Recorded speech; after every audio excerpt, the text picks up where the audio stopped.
Amen.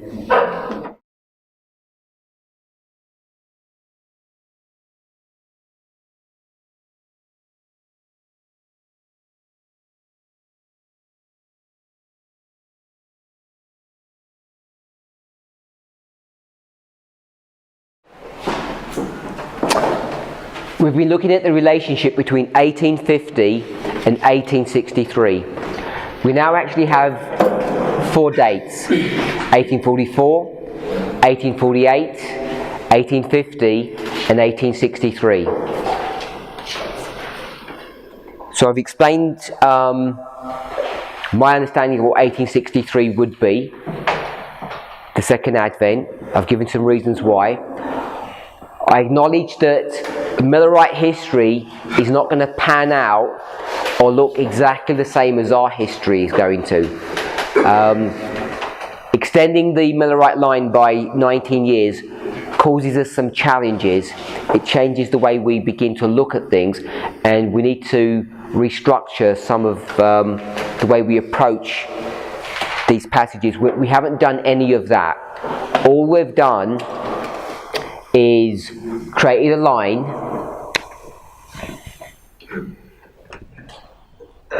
in 4 sections, 4 dispensations: a ploughing, former rain, latter rain, and a harvest. We didn't make a distinction here. We'd left that blank. We just said this was former and latter rain, and we'd put 1798, and we suggested 1833, which may or may not be correct, 1844 and 1863. So I'm going to just take this one out. We've got it here 1833, but it may not be correct.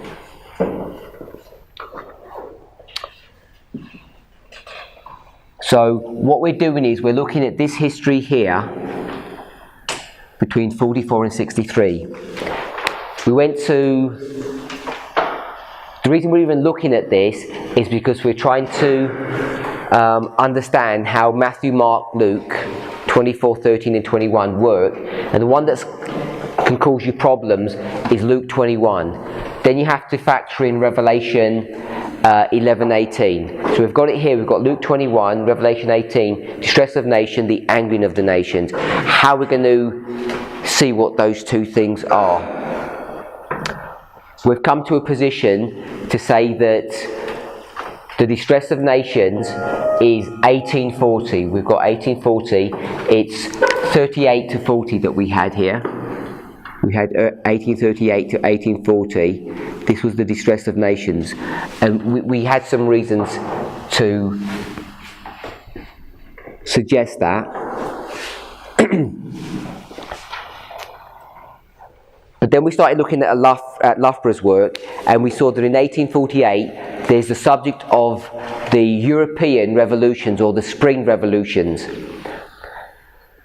When that was happening, the third angel's message had matured to a state where God's people were now willing and ready to start sharing these messages with people. As soon as they began to do that, they received a backlash, and people were saying this sealing message is basically too late.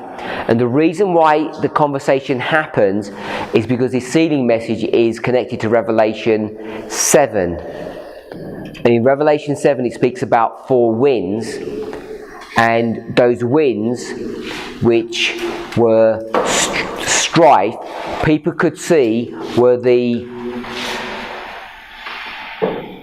political events that were happening in Europe. They saw that this strife that was happening in Europe was a fulfillment of Revelation 7. And then they made a connection, the opponents, to the Battle of Armageddon, and they saw that these winds that were being blown were the prelude of the great Battle of Armageddon. The spirits were now gathering the people together. Ellen White begins to have a vision in November that year and says, no, we need to formalise this work, promulgation of the third angel's message, and we want to see that it's a work that needs to be done, which is the publishing work. So I think we're okay with that. Then she has another vision in December the 16th. What was she having in that vision? The November the 18th is the publishing vision. What's she seen in December 1848, 16th? What did we see there? Who can remember that?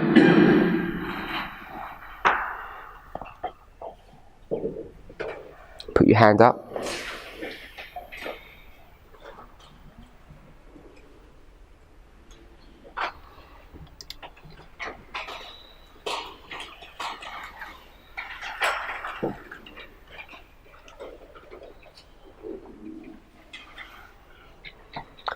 Sister Joy?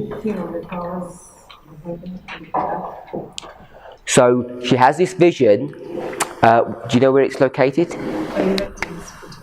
So it's right here, Early Writings 41, and this is December 16th, 1848. And what she's going to say is that if you read it for us, if you have it in front of you. December 16, 1848, the Lord gave me a view of the shaking of the powers of the heavens. I saw that when the Lord said heaven, and giving the signs recorded by Matthew, Mark, and Luke, he meant heaven, and when he said earth, he meant earth. The powers of the heaven are the sun, moon, and stars. They rule in the heavens. The powers of the earth are those that rule on the earth. The powers of the heaven will be shaken at the voice of God.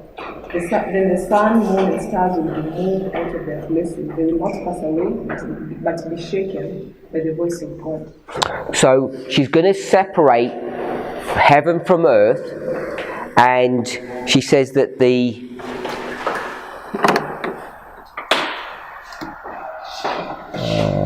let me see if I can find it.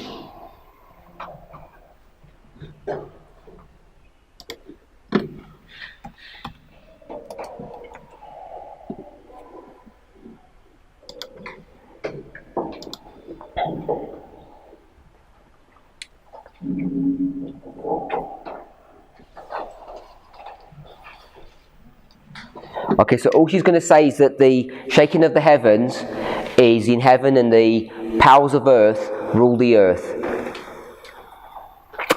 She doesn't say any much more than that. Where do we get the concept of the angering of the nations? Dark heavy clouds came up and clashed against each other. The atmosphere parted and rolled back. This one? And the second sentence, third sentence. I saw that the powers of earth are now being shaken, and the events come in their order. War, rumours of wars, sword, famine, and pestilence are first to shake the powers of the earth. Then the voice of God will shake the sun, moon, and stars, and this earth also. I saw that the shaking of the powers in Europe is not, as some teach, the shaking of the powers in heaven, but it is the shaking of the angry nations. So she's identifying that Revelation 11:18 is 1848. Are we okay with that? So if we were going to do that,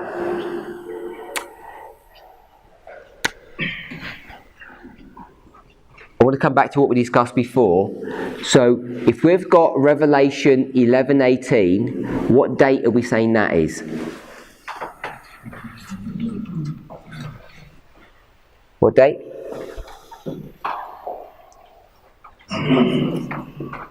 Sorry? December 16. Same as? December 16. I'm just going to put the year, 1848. Yeah? Is everybody okay with that? Yeah? So, where would we put Luke 25, part B? 1848. So you want to put Luke 25, the distress of nations, you want to put that?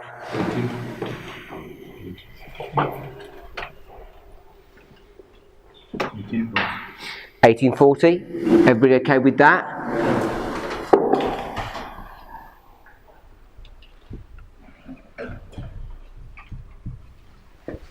You okay with that? And what about 26? This one. Plagues. So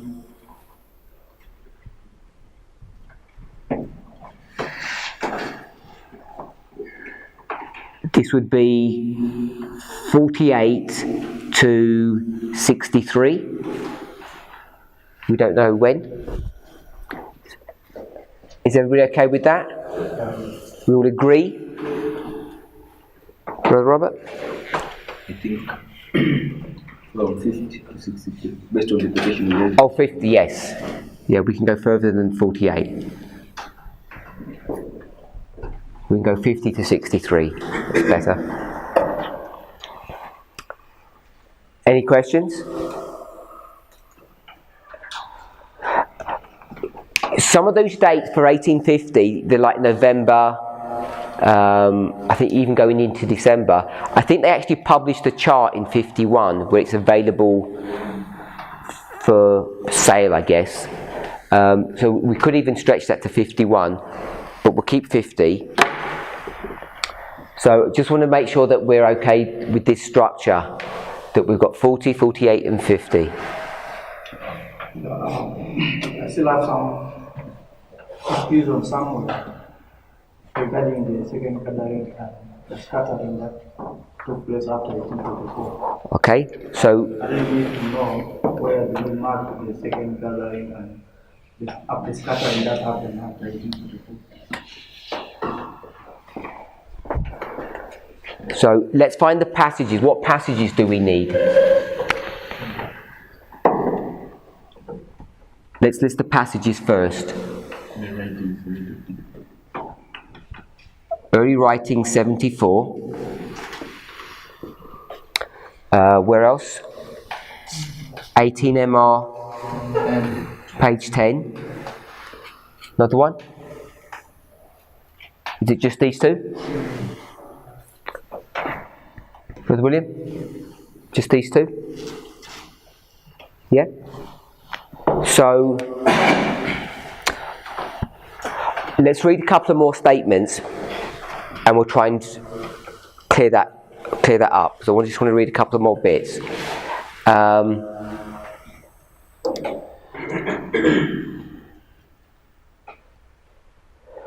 Okay, so we've been reading from 18MR. We're going to summarize that in a moment, okay? But because the brothers asked this question and I've got 74 and 18MR, hold that thought that we discussed at the end of the class, okay? Hold that thought, because we want to see what the shut door is and what the commandments are, okay? So hold that thought. I want to take us to another passage. This is Spalding and McGann, page 1. And the coding is SPM1. So SPM1. I think Spalding and McGann is a collection of letters or documents that he had. I don't know how he gets these documents, but he has this collection of documents and they end up being given to the White estate, and they sort it all out. There's not many of it, but they're all kind of just random pieces of information. Okay, so this is SPM page 1. If you look at this, the section is called a copy of 3 early visions. So there are 3 visions that are going to be spoken of in this section, and we're going to look at the first of those prophecies or visions. And the reason I've put it here is because I'm saying all of these are dealing with the same subject. Okay, so I'm blocking all of these 3 together. I saw that we must wake and cry earnestly for the arm of the Lord to be revealed. It is fatal to sleep now. Remember we spoke in 18MR to arise. Now she doesn't use the word arise, she's using the word sleep. Are we okay with that? Time is almost finished. I saw that it was a shame for us to refer to the scattering for examples to govern us now in the gathering time. For if God does no more for us than he did then, we shall never be gathered. In the scattering Israel was torn and smitten, but now God will bind up and heal them. Virtually identical to early writing 74. We're okay with that? There is one piece of information that isn't in, I don't think, in 74. Did you pick what that was up, if I'm correct? I like it when it says, time is almost finished. Because in early writing 74, she's going to say, time is no longer. And now she's saying, we've still got we've still got time. Whatever those time differences are, I'm not saying they're the same thing, but here she's speaking about time isn't finished, and before she said it is. It's in paragraph 2 that I want us to see. I saw that God had stretched out his hand the second time to recover the remnant of his people. They are these who have been covered up in the rubbish since 1844. I saw that efforts to spread the truth should now be put forth, such as in 1843 and 1844. In the scattering, efforts to spread the truth had but little effect, accomplished but little or nothing. But now in a gathering time, when God had set his hand to gather his people, efforts to spread the truth will have their designed effect, and all should be zealous and united in the work. I saw that a paper was needed, and all should feel interested in it. So there's a lot of information in there, all very similar to this information that we already have. It doesn't tell you when this vision is given. As far as I could locate, it doesn't give a date for this in Spalding and McGann. But when you parallel them to the other passages, I think it's clear to see this is in 1850. It's the same vision. But she gives some additional information, and the additional information she gives, for me, is the dates.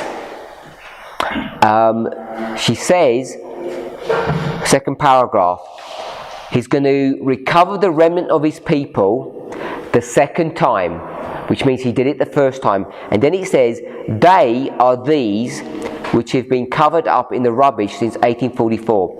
So my brother, you're a bit confused about the scattering and the gathering. I got that. When it says, second sentence, they are these. Who are the they and the these? They're the same people. Who are the they and the these? How do you read that? Who are the they and the these contextually in this passage?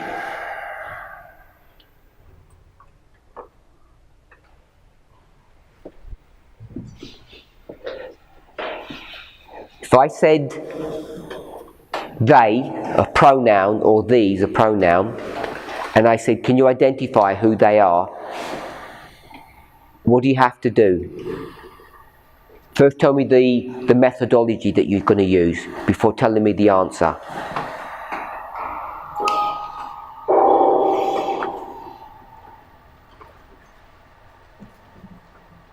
Don't try and find the answer yet. Tell me the methodology. If I ask you to identify who these are, what do you have to do?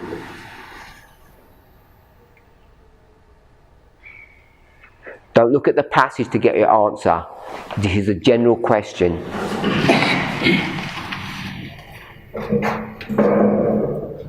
I looked at the previous statement. So you have to look at a previous statement, because you can't identify something from a pronoun. You have to go to a noun to identify who you're speaking about. So it says, they are these. So if I say they are these, just in that sentence, are you happy that they and these, what can we put here? Equal. Are we okay with that? So the they and the these are the same person or people. So now tell me who they are. Follow the rule that you just told us.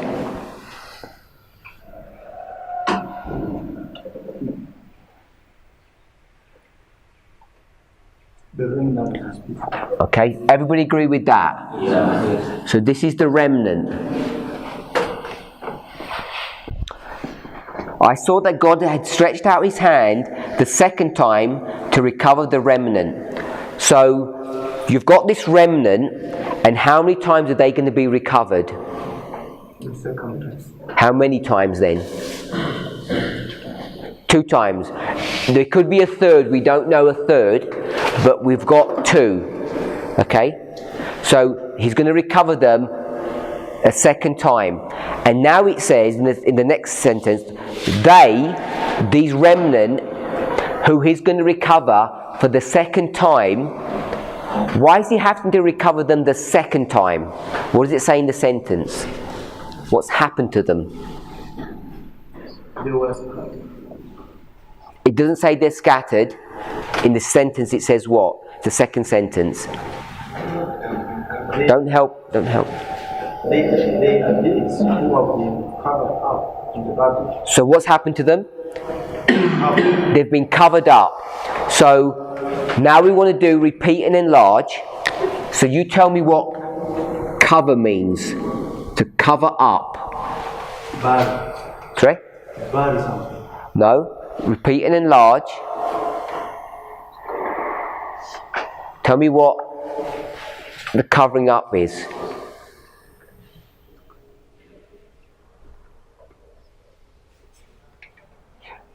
Okay, Brother Rogers? Scattering. So I'm saying the covering up is the scattering. Are you okay with that?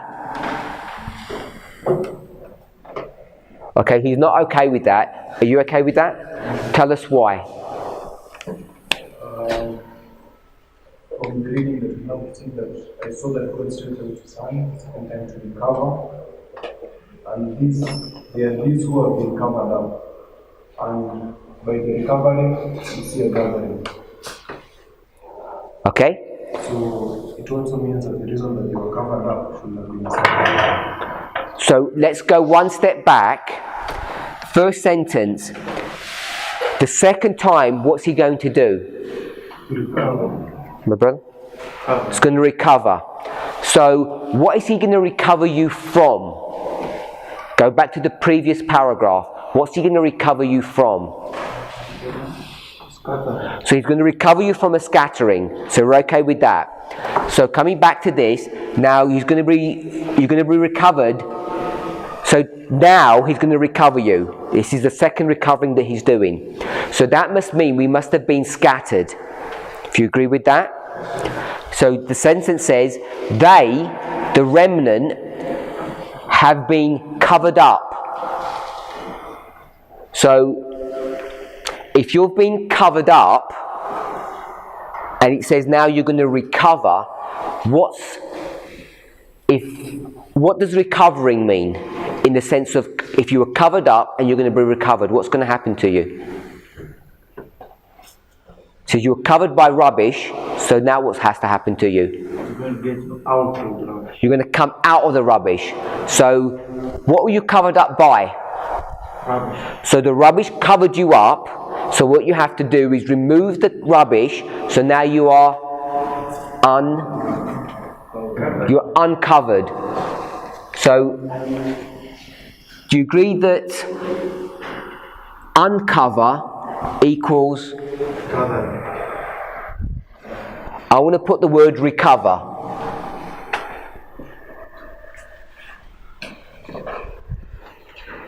So he's going to recover you, and that means uncovering or removing the rubbish, which means gathering. So if you can see that, then you can see the opposite of recovering or gathering is scattering, which must mean the covering up by the rubbish. Are we okay with that? Okay, so when did the covering up begin?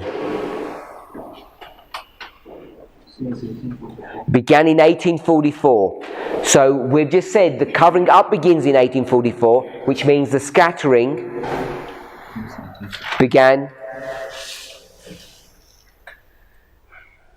When does the scattering begin? You're asking the same question. I'm asking the same question. So when does the scattering begin? It's same. Okay, so We've got the scattering beginning in 1844. And what's going to happen at the end of the scattering? Gathering. There's going to be a gathering. And what gathering number is this? Second. So this is 2. Therefore this must have been 2. So now we have to find where 1 is. She's going to give us a clue.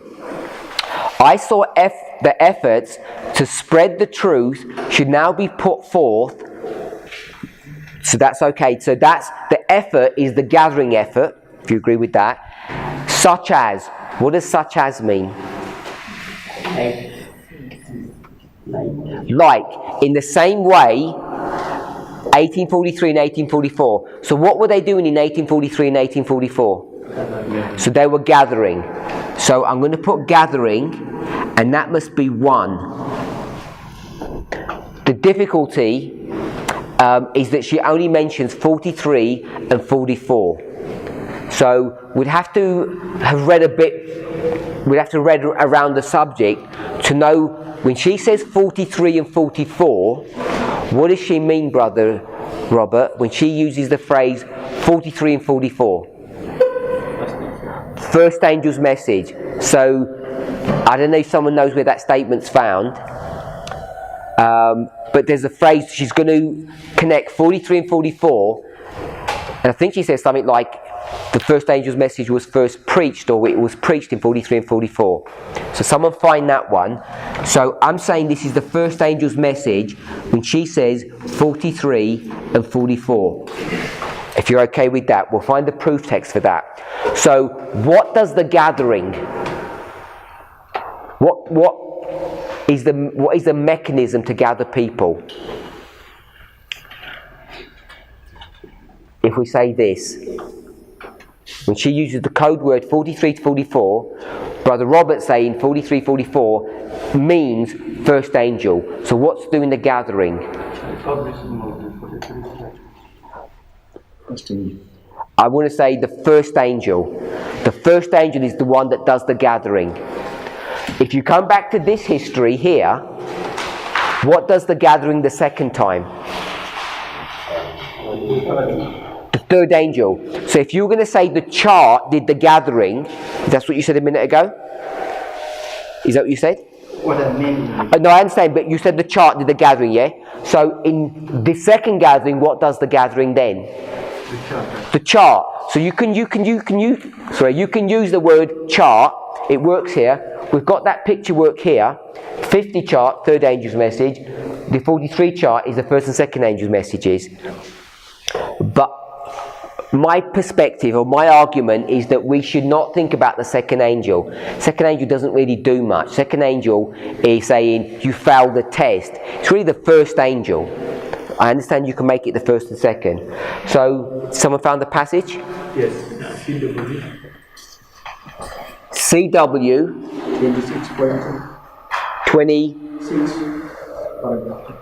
26.3. 2. So I don't think this is an original one, but we'll go with 26.2. I think there's more an original one. Read that.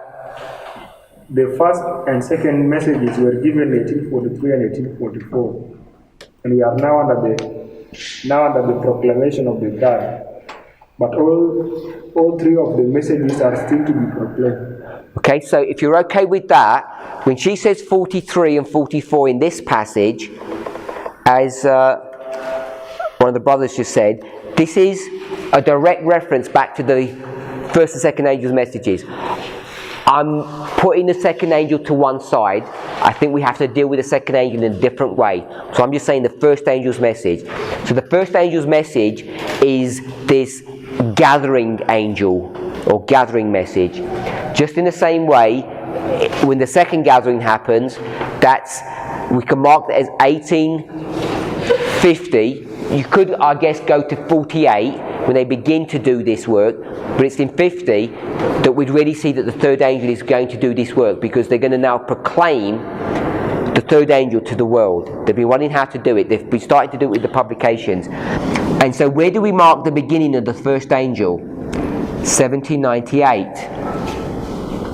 So I'm saying all of this history is the history of the gathering under the proclamation of the first angel's message, even though she marks 43 and 44. And therefore, if that was gathering 1, this must be scattering 1. And scattering 1, we could argue it in 2 ways. We could say the 2520 or the 1260, depending on the point that we want to make, if you're okay with that. So that's my understanding of the scattering and gathering as we're using it in this passage. So before we read the spawning of McGann, I think my brother over there, he was saying we're in the gathering time, the second. So he already knew about this structure, all of this. And so I asked, how do you know when the first gathering was? And he said, I know it's Millerite history. And I asked him, how did he know? And essentially it's the logic that we've used. But you can use the Spalding and McGann passage to actually proof text this now. I'm not saying you didn't know about Spalding and McGann, but some people didn't. But now we've got the Spalding and McGann, you can prove that this is the gathering period. You can create a really nice structure, and we've not just guessed this, we've not just used the lines. Most people have done this through the lines using logic, and we had the correct answer. All I'm just doing now is showing you the Spirit Prophecy quotes to prove this. So does that help on the scattering and gathering? Yeah? So all of this is the scattering.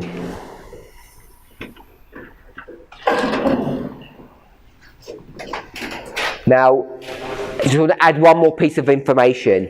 Ellen White says the second time, and I said, how many gatherings are there? My brother said 2, and I said, yeah, there's at least 2 up to this point, for certain. We're going to make an argument in our movement that there's going to be what? There's going to be a third one. Do you agree with that? Okay, so there's going to be a third one, and so this gathering that's, let's put it here, 1850. We're arguing this is 1850. The gathering in 1850, does it work? Does it happen, Brother William? What's your question? The gathering in 1850 that God designed, does it actually get fulfilled? No, it doesn't.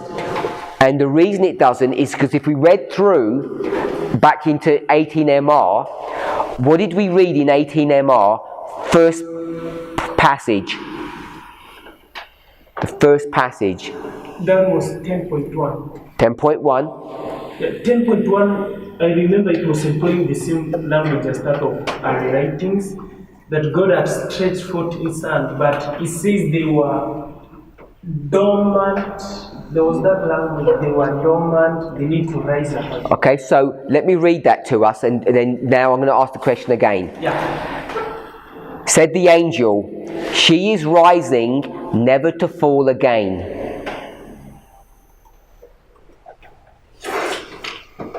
What do we teach?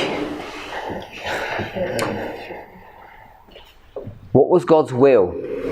They were supposed to rise, the remnant was supposed to be gathered this time, they were not supposed to fall again. But I think there is something that went wrong in that they didn't fulfill what God required them to. So that's why you can see again they are falling. But that was not God's will. So, let me ask the direct question. I've alluded to it now. When it says she is rising, never to fall again, so she's rising, will she fall? If she is rising, never to fall again. I'll read it as it's written. I asked the angel if Zion should languish. And he says, no, she's going to rise and she's never going to fall again. That's what the dialogue is. I'm saying, is that a true reflection of history? It is not a true reflection. It's not. So, does that mean that's wrong? It didn't get fulfilled? Conditional prophecy? this movement that we have doesn't exist, that was true. How are we going to deal with that passage? Because someone's going to come to that passage, because we say scattering and everything we teach, and they're going to say, hold on, this passage says, Ellen White says, Zion should languish. And the angel says, no, it never will. Answer that. So I think, as you said on Saturday, we are wise. So we know how we can approach this. So you're telling me you're better than me? Because I'm dumb and you're wise.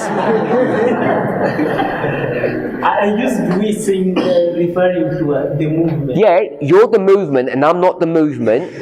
You're the movement, the we. I get that. I'm saying, thus saith the Lord, Spirit Prophecy quote, says, Zion is not going to languish. Let me put it that way.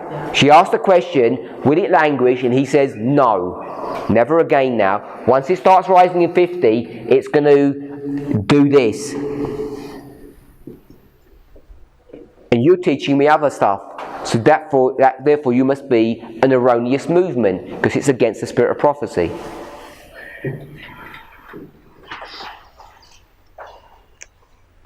So what's your response?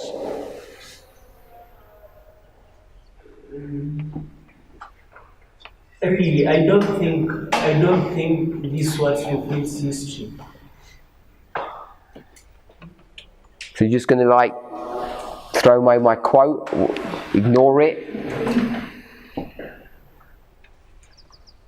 Okay, well, you've got to give me a response which has some methodology behind it. You can't just sort of say, ignore the quote, wasn't fulfilled in history. I'm just going to call you spiritualizer. You spiritualize inspiration away, or you don't follow God's word. You've got to give me some logic that you're going to do away with this statement. My brother at the back. I think this statement is a conditional one. Conditional. Yes, because there is a way in the Bible God says, my covenant will be with you forever. Like when he chose the priesthood, that I'll be with you forever. But you see that as a certain time in history, it changes. He had promised he's going to be with this priesthood forever, or chosen someone forever, yet it changes in the future, depending on how this person is responding to his will. Okay, so conditional prophecy. I personally think, based on the structure that we've been having, we can show that in Christ's second advent was supposed to be in 1863. Then the court meant that Zion shall remain standing until 1863. Right. So that's also my argument, that by the fact that we have 63, it means the quote was fulfilled. But now, what we teach, I think how we cater for it is, we already said in 1852, the election condition is here. That's how we cater for it. Okay, so the methodology that you're going to start bringing up now is the Laodicean condition. Brother Rogers? Okay. The way I will approach it, someone will bring this quotation. I'll be willing to read within and we place it in history. That's in the 1850.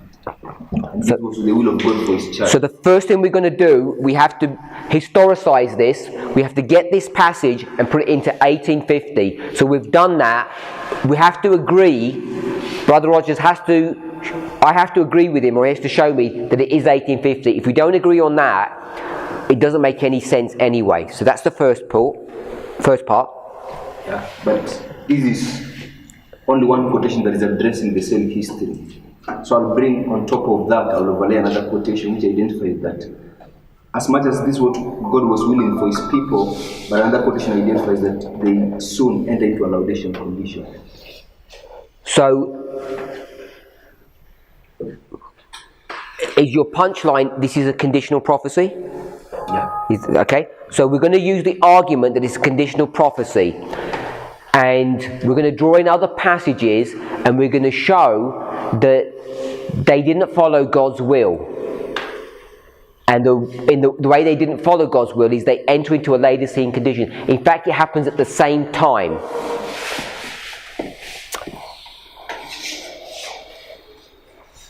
Are we okay with that logic? Okay. The reason why it's important to see that is because when you read Spirit of Prophecy quotes, if you're not careful, they can send you into a funny direction, which is a wrong one.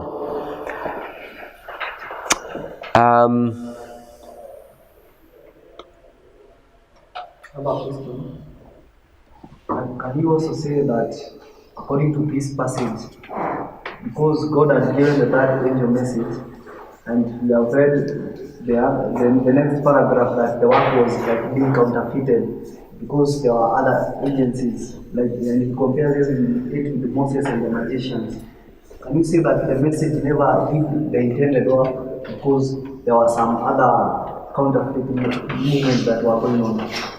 So even in the passage itself, paragraph 2 into paragraph 3, you can see that there's wording that says things like, I saw that there needed to be a searching of heart among them.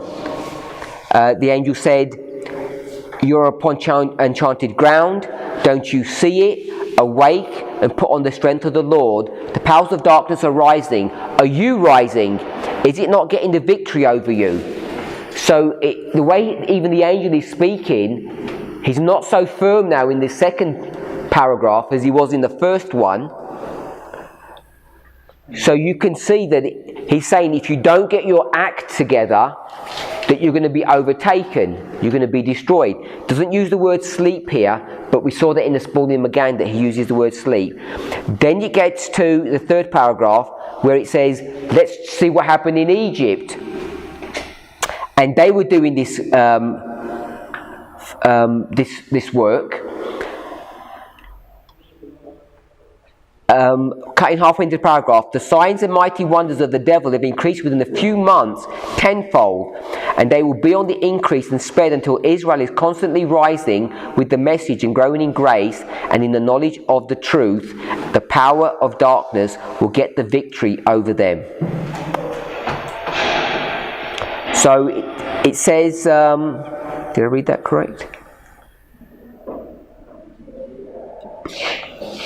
And unless Israel is constantly rising, unless is conditional.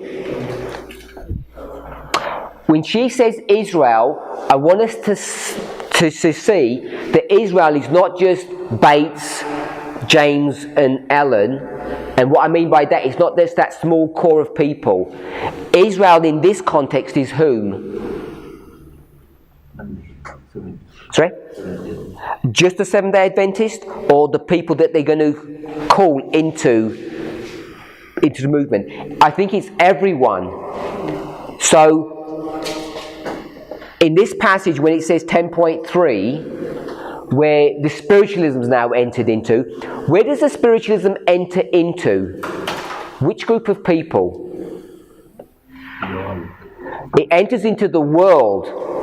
It's not. You can't see that from 18MR. You have to go to another passage to show that. But I want to argue that the spiritualism goes into the world, and what happens to God's church? Not spiritualism. Church doesn't go into spiritualism. We already said it goes into Laodicea. Laodicea and spiritualism are two separate things.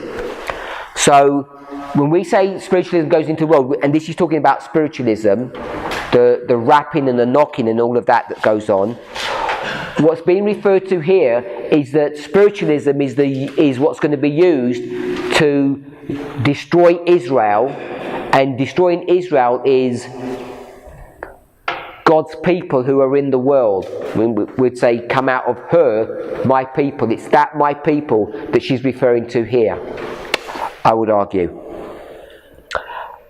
11.3, God's people are rising, said the angel, never to fall again. Be careful, said the angel, lest the branches be cut off and others are raised up in their stead. So we mentioned that, John 15, Romans 11. What that means is, Israel is rising,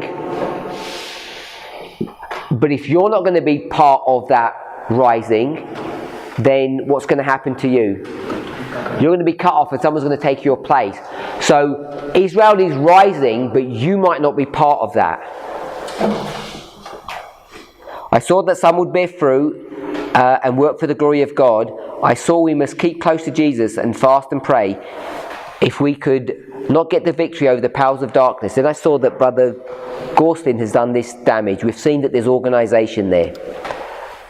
Okay, so we've discussed the scattering, and we say in 63 there's the scattering for the third time, and then we're going to say that there's a gathering for the third time. And what date do we place here? 1989.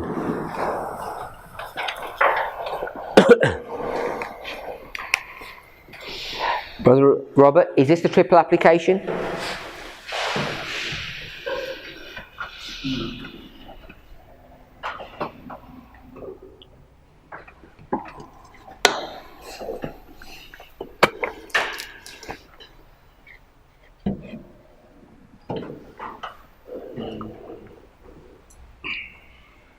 The whole length. No, I know it's a continuous line, but do you say 1, 2 and 3? No? Doesn't look like a triple application. Tell us what a triple application should look like if this isn't one. How I understand it is, a triple application is something that the first time it happens, then the second time in a different and separate circumstances, something similar happens, and then again it's going to happen the third time in a different context, different circumstances. For example, when we talk about Rome, I think Rome for me is the classic one. We have pagan Rome. Anciently, it conquered 3 obstacles. Then we have papal Rome, and then we're going to have modern Rome. So the theme is Rome, but the first one and the second one, they are happening differently. Okay, so I've got 3. I've got a common thread that runs all the way through Rome, and the way the first Rome happened is different to the way the second Rome happened, but they have similar characteristics because they have to take down 3 territories. And then the third time it happens, it has to be different again, but it must still have similar characteristics. And the similar characteristics must be taken from the previous ones. So this gathering here, this third one, when do you begin it? When would you begin it? You don't have to agree that's correct. When would you begin the third gathering? 89. And what waymark do you call that? Time of the end. Why would you begin the third gathering at the time of the end? What's your logic for doing that? What's your evidence or proof that you should have a gathering that begins at the time of the end? What are you basing that upon? What's that? Okay, for me, to begin it in 1989, I first of all understand that from 1863 there is a scattering which is associated with the period of time, 126, and it ends in 1889, but I have a second witness that at the time of the end there is a gathering. Okay, so if you want to do that, I'll go to the scattering then. this scattering of 1, 2, 6, what's that based upon?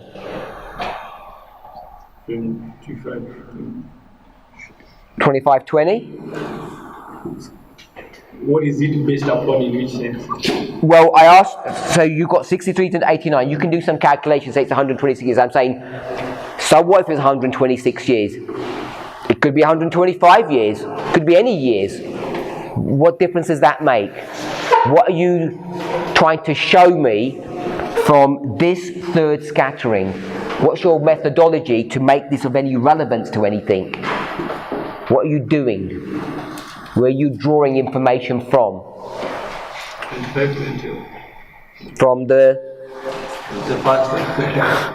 So you're getting the first scattering to show you the third scattering, and the third gathering you're taking from the first gathering. So you're taking the characteristics of the first and bringing them to the third. And what's the definition of triple application?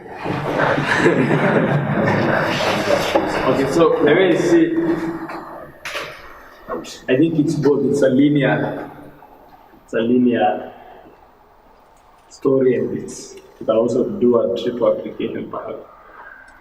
Previous to your question, I didn't have a definition of what triple application looks like. Okay, so you know about it, you kind of have a working model, but we don't have a definitive sort of method answer to that. So that's why I wanted to sort of draw that out. And the reason why I asked the question is because I want us to see two things, and it's an important thing. It's been there. I'm not saying Brother Robert has just discovered this, or I've just seen this. Maybe you've all seen this before, but I want to put it out in a more sort of formal fashion. It should be another tool in our armory or in the way we look at things. What we've been doing too often is only looking at things one way. I'll give an example, not this example, a different one. We take an application and we say that application is the original intent, Leviticus 26. And what we do is we create a 2520, which is time, and we get a good answer from that. But it's limited. Now, if you go back and say that that's an application, and you go back to the original intent, which has got nothing to do with the application, because that's not duration now, that's intensity. Then you take this second concept, and then you bring that to the end of the world, not make an application of it, but you use that to see what does that look like at the end of the world, and you come up with a totally different answer. So now you've got two ways of looking at something. Does that make sense? So tell me if you see it this way. Rome 1 plus Rome 2 equals Rome 3. And I guess the way we do that more often instead of using Rome is we use what? Revelation 9 and 8? 9. We use woes. Don't we do that? First woe, what happens? It's all Islam. What happens? When you do the characteristics of these woes. He hurts, he kills, and the third woe, hurts and kills. That's how very basic way of doing that, yeah? So we say that 1 and 2 equals 3. We could say, take that out and we can do this, can't we? Yeah? Which 1, 2 and 3 all equal each other. But we know that we can do this, can't we? Which Brother Roberts is saying linear. Hope that's the right spelling for linear. Linear means 1, then 2, then 3. And if you did that, 2 is not 1 and 3 is not 2. They're all separate and distinct. Agree with that? Which one is correct? If you'd asked the movement, we would say we don't do this linear stuff because we're into what? Methodology. Line upon line. And we're not into progression. But we've been stung a few times now because most of the Spirit of Prophecy quotes that we use what methodology? They use progression over and over again. When does the Tarian time begin? October 1844. Early writings 55. If you're going to do that, we're coming out of Millerite history, going into this dispensational period, and we're going to hit in, and we're going to then go into the end of the world, which is 144,000. Now you're doing the line of progression. So we want to take both things in. So the reason why I was pushing Brother Robert about this, does it look like a triple application? Because at first sight, I don't think we'd say this is triple application. It doesn't have the feel of it, because this is just like 1, 2, and 3 following. Triple application has these characteristics: 1 + 2 = 3, or 1 = 2 = 3. But when you start looking at this and you see how we create this third scenario, we're using all the methodology that we use about when we talk about triple application. So when we talk about triple application, I want us to begin to consider that we have to consider this linear work. The reason we do that is because how do you get from the history here of 44, 50, 63 to the end of the world? We use the concept of 4 generations, or fathers and sons. We take the 4 generations, which is what? Linear. It's going to teach us how we get from here to here. And we teach that properly, we teach that well. So not only is it a linear description, I think it is a triple application. Are we okay with that? Any comments? Anything someone want to add or ask or clarify about that?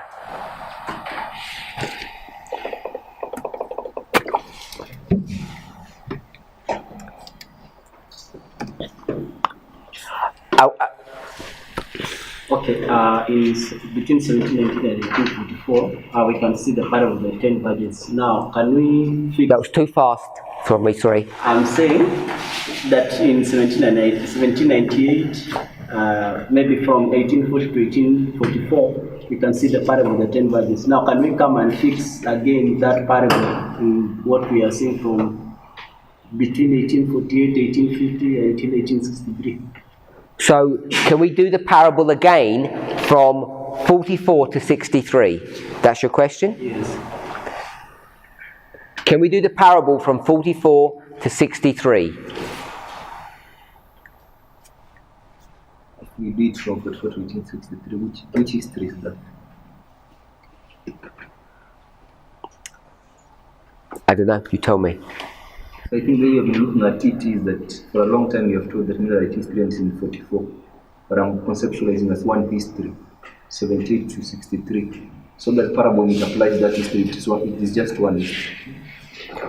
So, we'll do this. The question suggested that this is history 1 and this is history 2. And our argument has been that that's not the right way of looking at it, but this is all history 1. It's all one history. And the reason we fall into this trap, if I can say it that way, is because when we go to the parable of the 10 virgins, and let me say this, for me, the parable of the 10 virgins is complicated. To me, it's one of the most complex parables that I still can't decode it properly. I don't know if you can, I don't know if you've thought about it. I can't get the history to dovetail into the parable. It doesn't seem to work.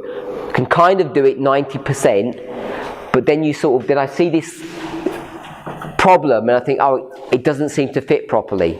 So that's the first thing I want to say about that.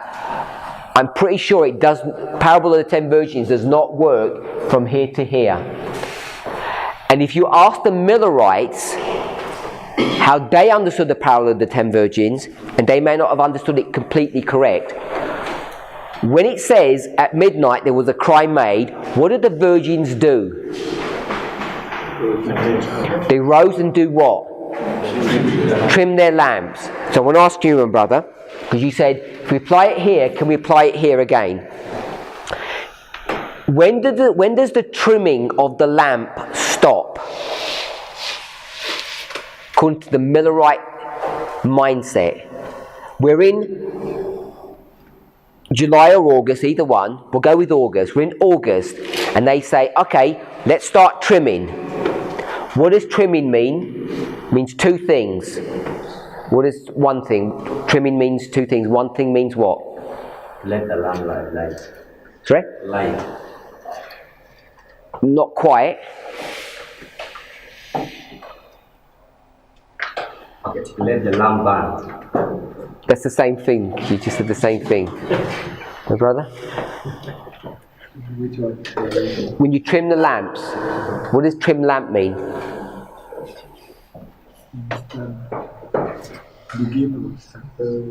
Beginning or start? Give me one. Trim the lamp is like adjusting. Okay, so you have a wick, and you cut the wick because the end is burnt and you won't get a good light. So that's one part of trimming. The other part of trimming is? Adding oil. You fill the oil. You agree with that? When does that work stop? In this history here. We cannot get where it stops. Because the virgin who were trimmed, they went with their lamp to me. So from that point, it means that the lamp has been trimmed, has been prepared already, and now maybe when there is a time when they will start sleeping again, the lamp will form the soot, so they have to remove the soot. We're going to apply the parable of the 10 virgins here. Okay, after they trim their lamps, the foolish virgins, in that time period, the foolish virgins go, and then the wise virgins join the procession. So tell me where you mark that the wise virgins join the procession, which is where you're going to mark the end of the trimming.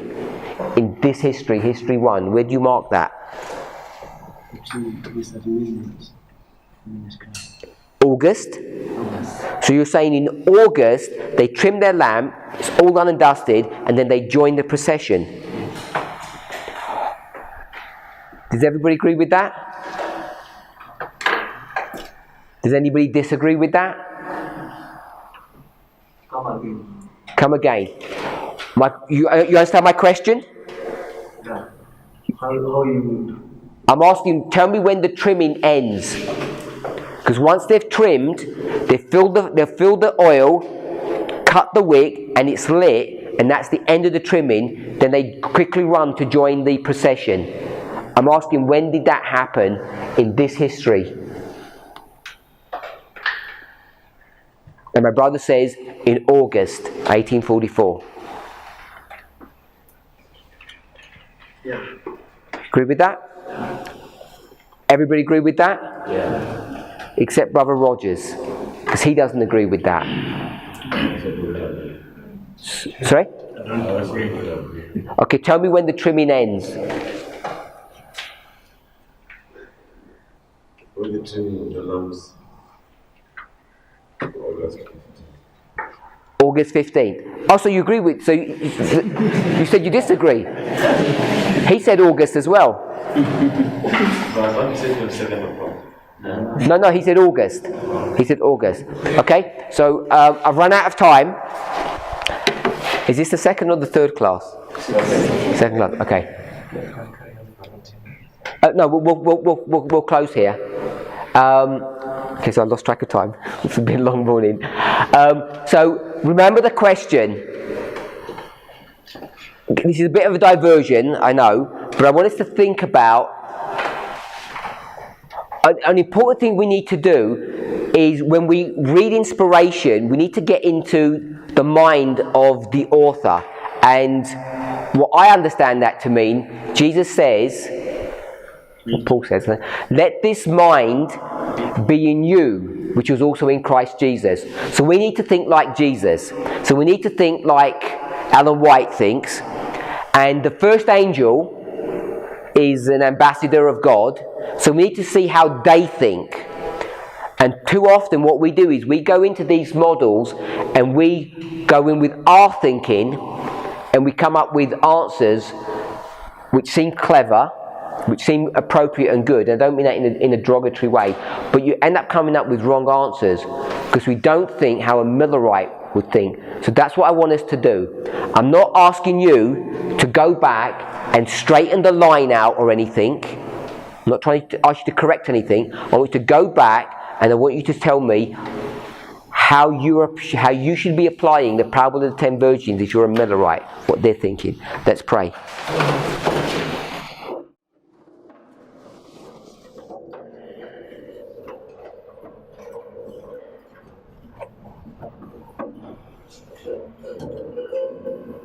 Heavenly Father, we give you praise and thanks for your goodness.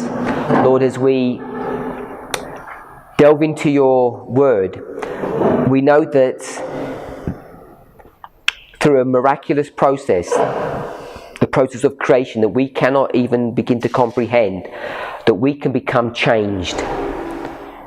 Lord, may each of us be able to look upon ourselves, even to look upon one another, and to see that even in this short period that we've been together, that we can begin to notice a change.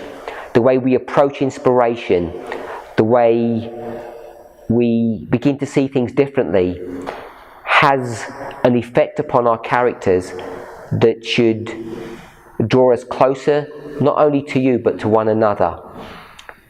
Lord, if our spirits are chafing, if we are discontented or unhappy, for whatever reason, please help these truths to straighten our characters out and help us to come to a place where we can not only be in unity doctrinally, but we can have love one for another. Be with us and bless us, we pray in Jesus' name. Amen.